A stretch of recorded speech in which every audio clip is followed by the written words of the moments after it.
నిలబడనియ్యరు, మాట్లాడనియ్యరు. శాంతియుతంగా అతడు ప్రాణ త్యాగమే నేను చేస్తానని కూర్చుంటే కూడా కూర్చోరు. అడిగినవా ఇయ్యరు, పర్మిషన్ కూడా ఇయ్యరు. ఇంకేమిస్తారు అనా? రిటైర్డ్ అయిన ఉద్యోగులకు పైసలు ఇస్తలేరు. అరే చేస్తున్న వాళ్ళను విలీనంలో చేస్తాము అని చేస్తలేరు. అంటే ఆర్టీసీ, తెలంగాణ ఆర్టీసీ అంటేనే ఇంత దౌర్భాగ్యమైంది అని అందరికి తెలిసిపోతుంది. వారానికి 4 రోజులకు ఒకసారి బస్ భవన్ ముట్టడి, అరెస్ట్ చేయడము. ఏంది ఇది? ఇది ప్రభుత్వమా? తెలంగాణ తెచ్చుకున్నది ఇందుకోసమేనా? అన్ని పెంచిండ్రు కనుకనే ఇగో ఇంత ముద్దుగున్నాం మేము. వేరే డిపార్ట్మెంట్ లో ఉన్న ఉద్యోగస్తులు ఎలా ఉన్నారు, ఆర్టీసీలో ఉద్యోగం చేసిన ఉద్యోగస్తులు ఎలా ఉన్నారు? మీరు మంచిగా ఇంటర్వ్యూలు తీసుకుంటారు కదా, గమనించారా? ఎవరెవరి సైకాలజీ, వాళ్ళది పర్సనాలిటీ డెవలప్మెంట్ ఏ విధంగా ఉందో మీకు తెలియట్లేదా? మీరు కూడా స్పందించాలి కదా. మీరు కూడా తెలంగాణలో ఒక వ్యక్తి కదా. మీరు కూడా మా పిల్ల అలాంటి కదా. 1కి 2 రాసి చెప్పండి. అడిగితే ఇవ్వరు. సస్తామంటే సావనియ్యారు, బతుకుదామంటే కూడలేదు.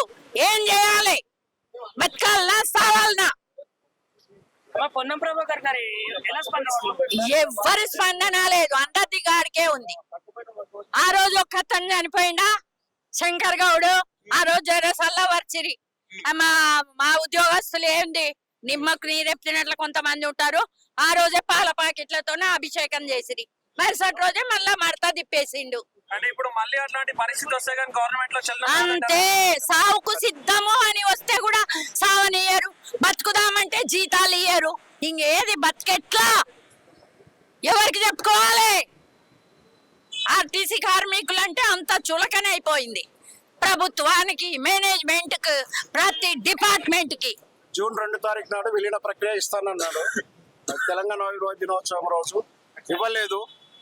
అయితే మేము ఒకటి నాడు ముఖ్యమంత్రి గారు మాట చెప్పండి, మీకు విలీనం కావాలా, ఎన్నికలు కావాలని. ఎన్నికలు వద్దు, విలీనం కావాలని రాతపూర్వకంగా ఎండి గారికి ప్రతి ఒక్క యూనియన్ 11 యూనియన్లు అందరూ రాసిచ్చారు. అధ్యక్షులు, కార్యదర్శులు అందరూ రాసిచ్చారు. మరి ఆ విలీన ప్రక్రియ స్టార్ట్ చేయకుండా ఎవరైతే ఎవరు అడగలేదు, ప్రతి యూనియన్ అడగలేదు ఎన్నికలు కావాలని. మళ్ళీ ఎన్నికల ప్రక్రియ తీసుకొచ్చి జాప్యం చేయడం ఏమంటే, నెల దాదాపు ప్రతి నెలకు 300 మంది కార్మికులు రిటైర్డ్ అవుతున్నారు ఆర్టీసీలో. వాళ్ళకు వచ్చే ప్రతిఫలం దక్కకుండా వాళ్ళు వెళ్ళిపోతున్నారు. దాదాపు 9 సంవత్సరాలకి వెళ్ళి విలీన ప్రక్రియ అని చెప్పేసి ప్రతి ఆర్టీసీ కార్మికులు కోరుకుంటుంటే, మీ ప్రభుత్వం వచ్చేసి మీకు నయవంచన చేసినట్టు 2.5 సంవత్సరాలు జాప్యం జరిగింది. అయినా కూడా మేము ఓపిక బట్టి ఇప్పుడు ఇస్తా ఉన్నాం. దగ్గరకు వచ్చిన విలీనాన్ని ముందుకు తీసుకుపోవడం ఎవరు అడిగినారు? ఎన్నికలు. ఇప్పుడు అసోసియేషన్ గా మొన్న 2-3 మీటింగ్లు జరిగినాయి. ఎండి గారి దగ్గర కానీ, సీఎం గారి దగ్గర, డిప్యూటీ సీఎం గారి దగ్గర జరిగినాయి. మరి ఎన్నికల్లో అందరు నాయకులు వచ్చారు, అందరు అభిప్రాయాలు చెప్పారు. ఇప్పుడు కూడా అదే అభిప్రాయం తీసుకోమని చెప్తున్నాం. పెట్టండి, విలీనం తర్వాత ఎన్నికలు పెట్టండి. మేము శాంతియుతంగానే ఉన్నాం కదా. ఇప్పుడు ఈ అమర నిరాహార దీక్ష ఎందుకు వచ్చింది? మీరు చేయకపోవడం వల్ల అమర నిరాహార దీక్ష కానీ లాస్ట్ కు మిగిలింది ఏంది? కార్మికునికి అమర నిరాహార దీక్ష ఆయుధం ఒక్కటే. ప్రజాస్వామ్యంలోనే ఒక్కటే. సమ్మెలు, నిరాహార దీక్షలు, గేర్ ధర్నాలు అన్ని పోయిన తర్వాత అమర నిరాహార దీక్ష. మేము శాంతియుతంగా అమర నిరాహార దీక్షకు మీరు చేస్తే మేము అమర నిరాహార దీక్షకు ఎందుకు రావాల్సి వస్తుంది? ప్రభుత్వం ఆలోచించాలి, యాజమాన్యం కూడా ఆలోచించాలి. మీరు ఒక ఉద్యోగస్తులే కదా, సంస్థలోని ఉద్యోగస్తులు. మీరు రిటైర్డ్ అవుతారు, మేము రిటైర్డ్ అవుతాం. ఎన్నికలు విలీన ప్రక్రియను ఎందుకు ఆపుతున్నారు? ఏ కార్మికుడు కోరుకుంటున్నాడు?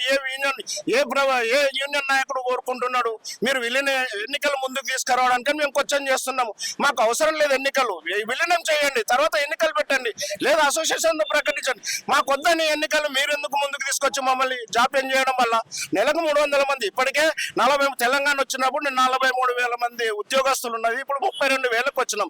నువ్వు నెల దాచుకుని తీసుకుంటూ పోతే సంవత్సరం అయితే 2 సంవత్సరాలు దాదాపు ఒక 8,000 మంది రిటైర్డ్ అవుతాయి. ఎవరికి ఇస్తావు నువ్వు? విలీన ప్రక్రియ ఎవరికి ఇస్తావు? ఇప్పుడు అంతా అవుట్ సోర్సింగ్ కాంట్రాక్ట్ తీసుకొస్తున్నారు. ఇది అన్యాయమే కదా. యువత ఎక్కడ పోతుంది? ఉద్యోగాలు లేవు. 20,000కు 18,000కు ఉద్యోగం చేయించడం ఏంటంటే ఆర్టీసీలో ఎక్కడుంది విలీనం? ఇప్పుడు కాంట్రాక్ట్ అవుట్ సోర్సింగ్ అంటే ఎలర్జీ అన్న ముఖ్యమంత్రి గతంలో కేసీఆర్ గారు, మీ అందరికీ తెలిసిన విషయమే. నా కాంట్రాక్ట్ అంటేనే తప్పు, నా అలర్జీ అని. మరి ఇప్పుడు ఎందుకు తీసుకొచ్చి ఇంకా లేని అవుట్ సోర్సింగ్ తీసుకొస్తున్నారు? ఎవరు ప్రశ్నించాలా దీన్ని? 18,000కు 15-16 గంటలు నౌకరు చేయించుకోవడం ఏంది? మేము కోరేది ఒకటే ప్రభుత్వాన్ని, విలీన ప్రక్రియ స్టార్ట్ చేయండి, అవుట్ సోర్సింగ్ ఎత్తేయండి, కొత్త ఉద్యోగాలు సృష్టించండి. మేము ఈ రోజు నిరసన తెలపడానికి వచ్చినాం శాంతియుతంగా. కానీ పోలీస్ సోదరులు మా విన్నపాన్ని వినించకుండా వాళ్ళకున్న ఆర్డర్స్ ఎందుకని ఈ రోజు మా నాయకుని అరెస్ట్ చేయడం చాలా బాధాకరమైన విషయం. మేము ఒక రోజు చేస్తుంటే 2 రోజులు చేస్తుంటే మా ప్రజాస్వామ్య దేశంలో మేము 15 రోజుల కింద అప్పీల్ పెట్టుకున్నాము ప్రభుత్వానికి, ఇక్కడ యాజమాన్యానికి, పోలీసు వ్యవస్థ కూడా అప్పీల్ పెట్టుకున్నాం, ఇవ్వలేదు. కనీసం ఒక రోజు 1 డే 2 డేస్ అన్న ఇవ్వాల్సింది, ఇవ్వలేదు. ఇప్పుడు 1 గంట సేపు కూడా కూర్చోలేదు, మా నాయకుని అరెస్ట్ చేసి తీసుకెళ్ళాడు. ఇది ప్రజాస్వామ్యం అనుకోవాలా మరి ఇంకేం అనుకోవాలా? పత్రికా వాళ్ళ ద్వారా మేము ప్రజలని ప్రభుత్వాన్ని అడుగుతున్నాము.